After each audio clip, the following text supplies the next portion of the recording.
Hi everyone, let's start with essential Python training. This is the third part of the training. In this part we will cover inputs, iterator generator, range exchange, operator and control flow. So let me give you a brief summary of the previous parts. We have covered like why you should learn Python, the installation process, editor setup, environment setup and package installation. Then we have covered all data types present in Python, basic data structure and containers, and their syntaxes and usage. Uh, in this part, let's start with the inputs. Basically, there are two types of inputs available in Python: input and raw input. So, like you can simply like type like this: a raw input, the thing you want to show on the terminal, and the input user will give it will assign the input to x or the variable you have defined. Then you can use the variable anywhere.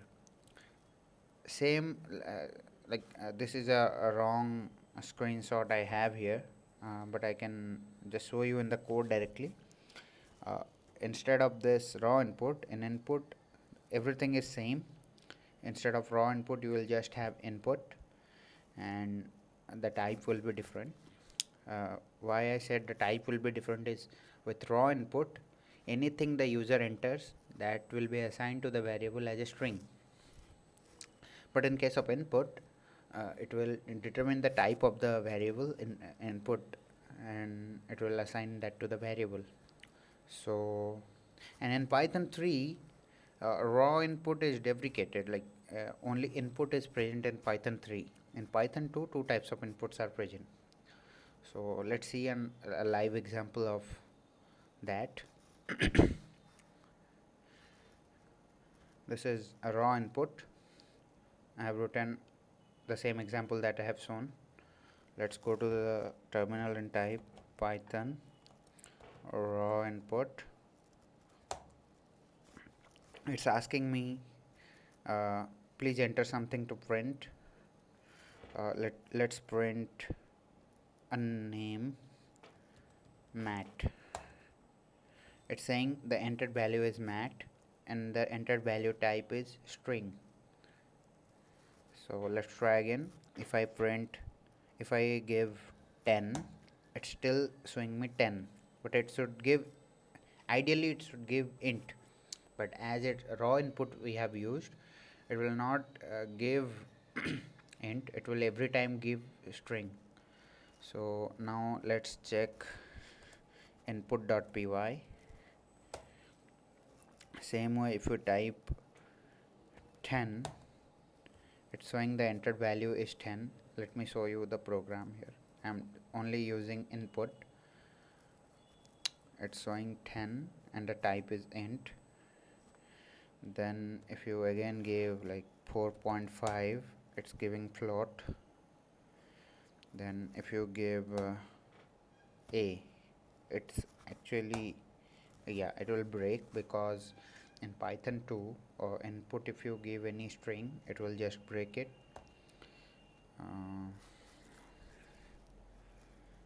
Okay, so we are done with the input. Okay, there is an interesting thing called iterator in Python. It's a set of elements present in some data containers, like basically the definition says anything that has a next keyword in its declaration, or when we have declared the data, if that has a next parameter automatically, or if you defined it by yourself, that's a iterator. Let me give you an example. If you go to, I have already written questions, programs. Okay, if you go to the IPython terminal and type for I in x equals to, for I in a range 5. We'll talk about range after a few minutes. Sorry, it's the wrong syntax. If I type x, it says a list. As a list is an iterator, it's saying list. So it will show the type of the iterator, not, it will directly not say as a iterator. But whenever you are traversing, like suppose I say for I in x print I, it is one by one showing me all the elements of the list. So it is actually, for whenever you are doing this for I in x, you are not actually defining like how it should increase, but as you are defining for I in x, it's simply using the next operator and traversing the whole list. So it's a iterator. Same way, if you do this,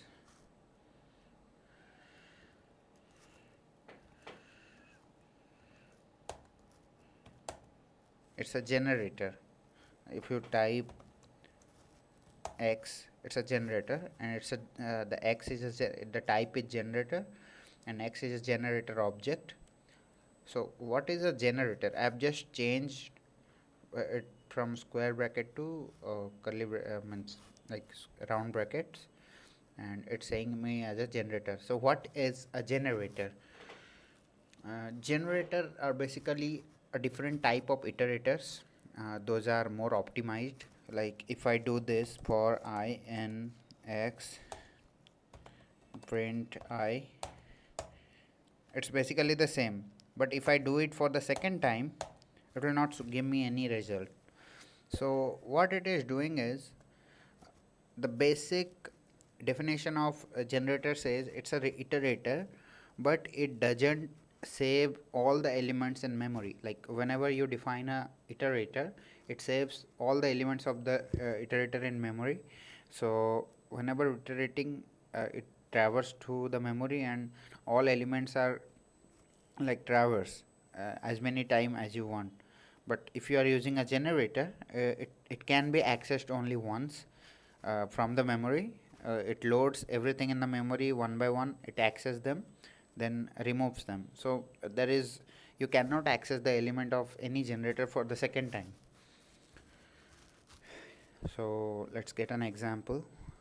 What I have done here is I have created a iterator, the value of the iterator, the type of the iterator, then I'm printing second, then I'm printing all the elements of the iterator, then I'm printing third, then again all the elements of the iterator. Same thing I'm doing at the generator. I'm creating the generator, printing the generator, then I'm printing all the elements of the generator, then the type of the generator, then I'm printing second, then again, then again. So let's see what's the output of this program. Python iter. As you can see, this is iterator. It's printing the iterator, then the iterator type, then second all the elements, third all the elements.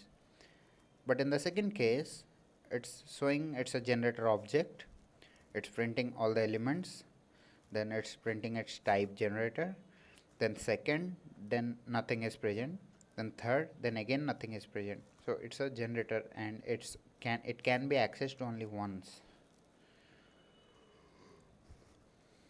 So let's next move on to the next slide. Here we'll discuss about a range and X range. So a range is something it's an iterator only, but it's a different kind. Like let me show you how. If I type range 5, it gives me a list of 0 to 4. If I give 5, 10, it gives me 5, 6, 7, 8, 9, starting from 5 up to 10. If I give 15 comma 2, it gives me this. What is it? Start value, end value, and the step value, like 5 plus 2 7 plus 2 9. So this it's basically returns a list, and it's storing everything in memory. At the other hand, if you type x range 5, it gives me an x range object, and with range it was giving me a list. It's giving me a x range object. It's kind of like a generator, but you can access the values as many times as you want. Like if you do for I in x range 5 print I, again if I do, I get the same result. So if I do the same thing with here, like 5 10,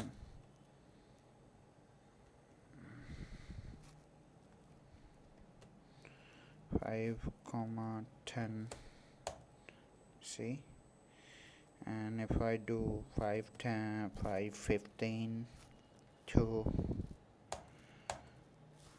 so it's working like the pretty same thing as arrange, but it's more optimized. It doesn't load everything into the memory, so it's kind of better than range. So let's go back to problems or the programs. Here you can see I have defined one range. It's the value, the type, and I'm printing it. Same way, x range, value, the type, and I'm printing it. If you go back and type Python range C, it's showing me a list and it's printing it. Here it's showing me a x range object and it's printing again. So it's not like generator you can access as many times as you want, but it's optimized and it doesn't load everything into the memory. Okay, so let's move on to the next slide and talk about operators. We have various type of operators in Python, starting from arithmetic operators, comparison operators, assignment operators, logical operator, bitwise operator, membership operator, and identity operator. Before going into all this, let me tell you one fundamental thing about Python. Suppose I have assigned a variable 10 to a. Now if I do id of a, this id is basically a function that shows the memory location of this variable. So it's showing this.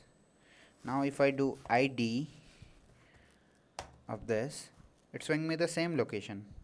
So what's happening is it's pointing to the same number. Going back to mutable and immutable concept, like the floats, the ends, the string, etc., those are immutables, and the tuples is immutable, and the list, the dictionary, all these are mutable. So here in this case I can change the value of a to 2. It says 2, so this value of a is mutable, but I explicitly cannot change the value of 10 to 2.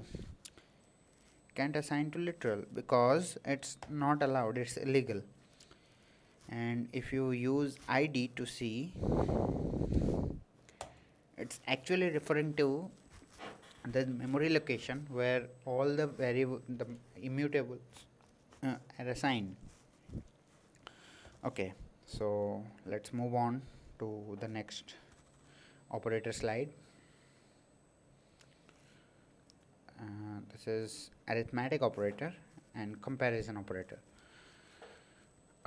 So what is it? So there are a few arithmetic operators that you I assume you are very familiar with previously, like in your school days. It's addition, subtraction, multiplication, division, the exponent, modulus, and floor division. So what it does, addition is just adding two or three or as many numbers. Subtraction is finding the difference. Multiplication is getting the product of two numbers or any numbers, and division is getting the divisible. Exponent is simply the power or the exponent of any number, then the exponent value of any number. Then modulus is the remainder after you uh, divide any number with any number. Then there comes floor division. It basically divides the two number forcibly and gives you the divider. So let's see how it works. Let's go to mathematical or arithmetic operator. So assume this is a plus b, a, b and c is 1, 4, 8. It will print a is this, b is this, c is this. It will return the sum as a plus b, difference as c minus a, product as b into c, dividend as c divided by b, modulus as modulus of c and a plus b, like a plus b will be 5 and c will be 8, so modulus will give 3. Then the floor division, like if you do the same thing here, you see 5 is not 8 is not divisible by 5, but if you do a floor division, it will anyway divide it, ignore the modulus and give you a floor division as 1. Then the bth power of c, as the exponent value of c will be b and it will give you the result. So let's execute this. Python arithmetic. So it's giving a is 1, b is 4, c is 8. It's 1 plus 4 5, then 8 minus 1 7, 4 into 8 32, then 8 by 4 is 2. Modulus of this we have already discussed, then this also, and then we have the bth power of c, like the b is fourth power of c, 8 is 4096. So let's move on to the next slide, that is a logical operator. There are mainly three types of logical operators: and, or, and not. Beware, like any other programming language, don't try to use these symbols for and, or, and not, because these three symbols has different operations in Python. So let's see. If we go to logical, it says a is none, b is 4, c is 7. Let me remove this comma, and if none means simply null, it's nothing in Python. So what I'm doing is a or b is a or b, so it should give me 4.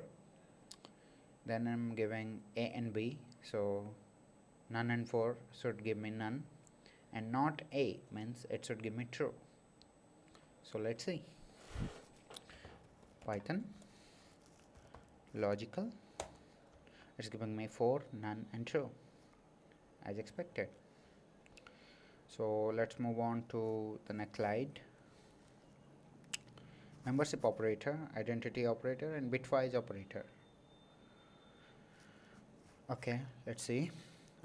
Membership and identity operator. In this same example I'll show you, like I'm defining 4 different variables. A is 2, b is 4, c is 1, 2, 3 and 5 in a list, and D is a name called Matt. Then I am printing the variables and the value. Then for identity, I am just doing A is B. So it will just check whether A is B or not. If A is equals to B, it will return true, else false. Again I am checking if A is not B. So A is not B, depending on the value, it will return the output. So, and in the membership, what I am doing is, if it's not if, I'm just doing A in C. Like, it will check whether 2 is present in this list or not, so that it's a member of the list or not.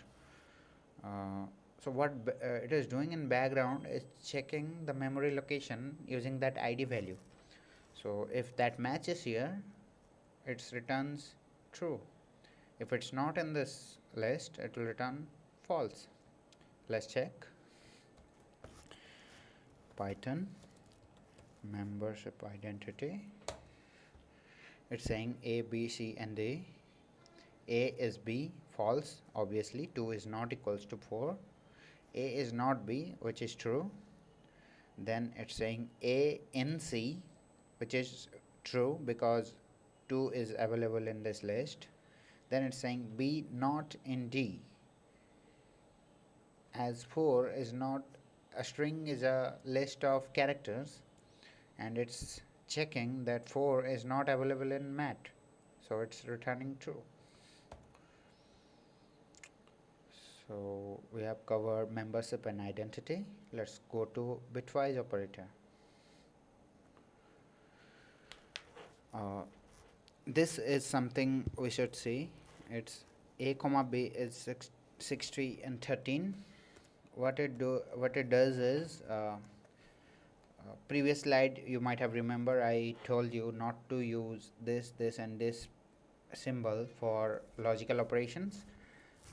Why these are used? Because it will first convert 60 and 13 into binary, like the way I have done here, explained here. It will convert A to this and B to this. If you do a binary AND, it will AND the binary digits and give you a result. If you do OR, it will do the OR and give you a result. If you do XOR, it will do it. If you do a negation, it will prepare the 1s complement of the value. If you do a left shift, you can just use these two parameter and it will just do a left shift. And if you do this, it will be a right shift. So, and to the front end user, it will actually not show you the binary operations. It will show you the real numbers. So let's see.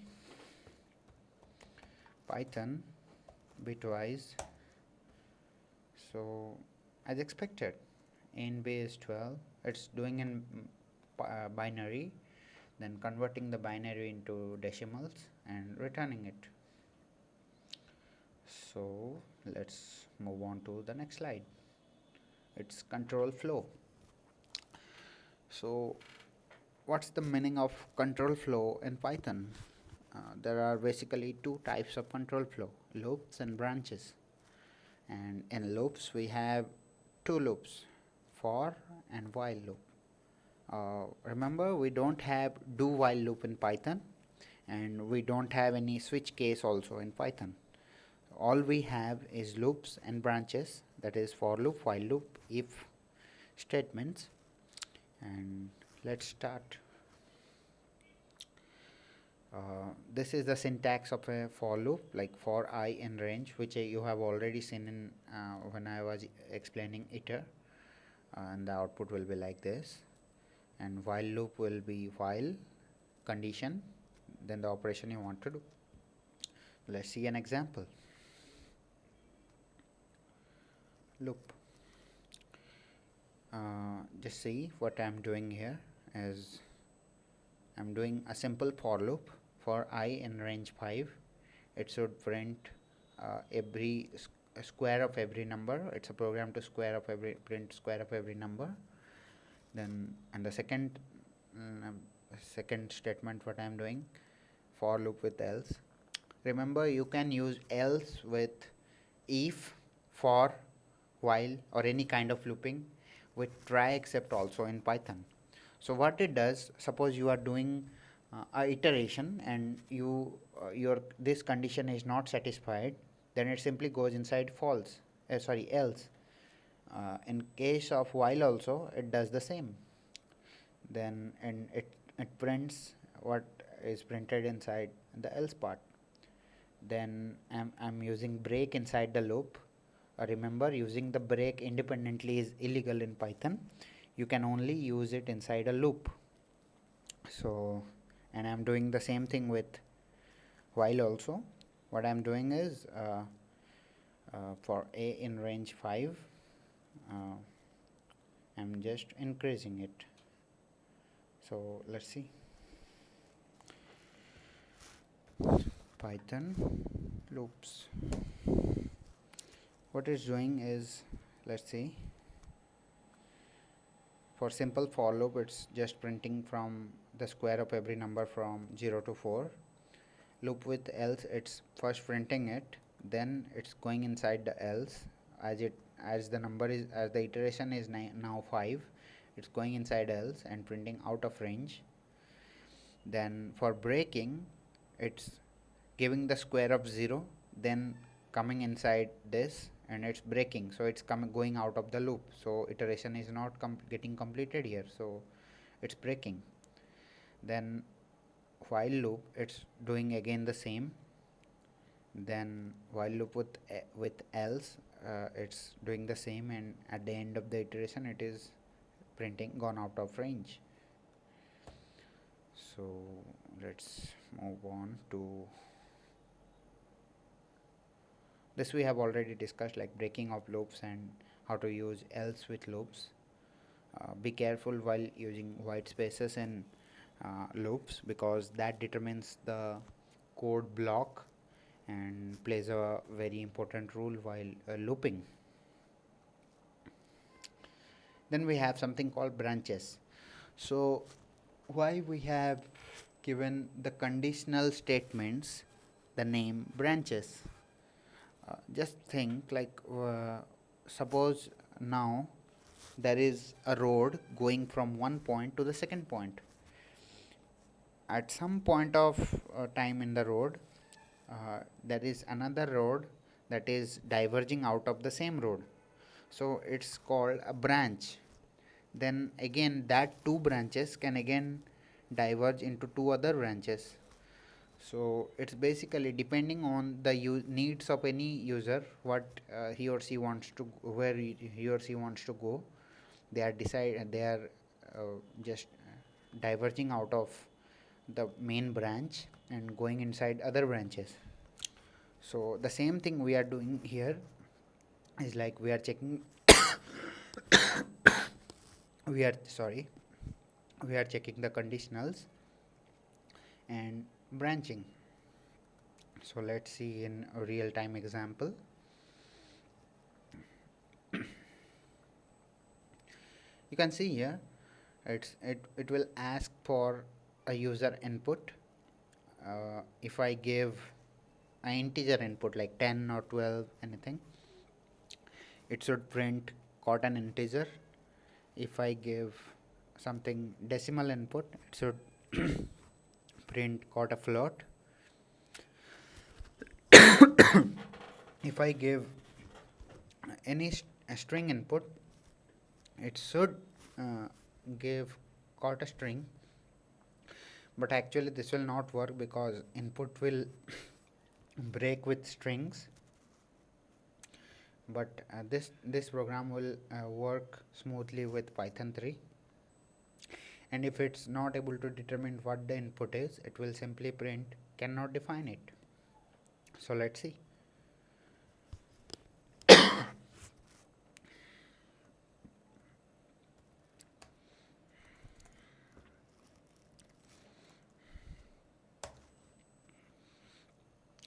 Here I am giving 3, so it's printing caught integer. If I give 5.6 hot float. If I give mat, it will break. Let's see, let's try. I haven't tried this. Let's see if I give mat in quotes, it's getting it, it's printing it as a string, so it's working. So anytime you want to pass a string inside the input, remember to pass it within quotes. So let's move on to the next slide. We are almost done with our this current session.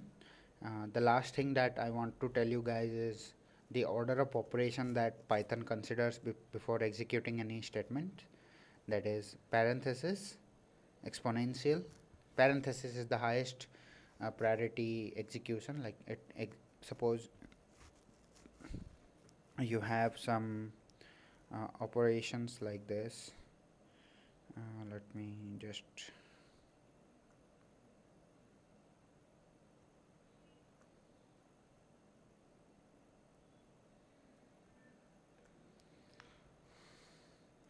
okay, let's do it here. If you do something like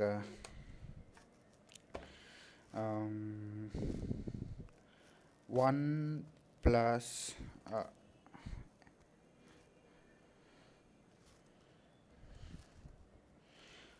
2 power 3 plus 1 in parenthesis into multiplication 4 plus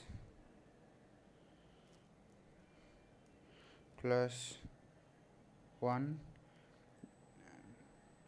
1 4 divided by 2, then plus is already there, minus 1. If we do this, it should first consider the parenthesis. It will execute this, then it will again go for this power exponent. It will be 8 plus 1 9, then 9 it will multiply with 4. 9 into 4 is 36. Then it will do this division. 4 by 2 is 2. 36 plus 2 will be 38 minus 1. Answer should be 37. Yes, it is.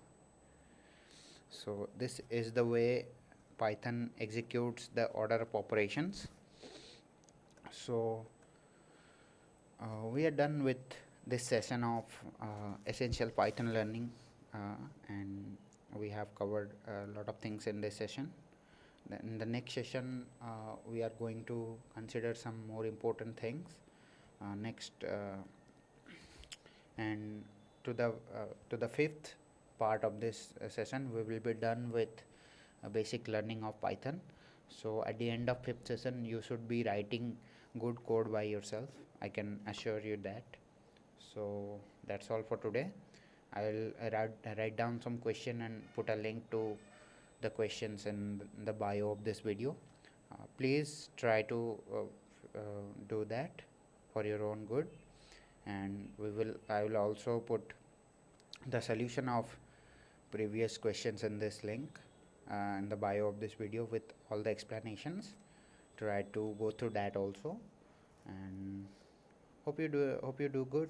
So thanks. Bye bye.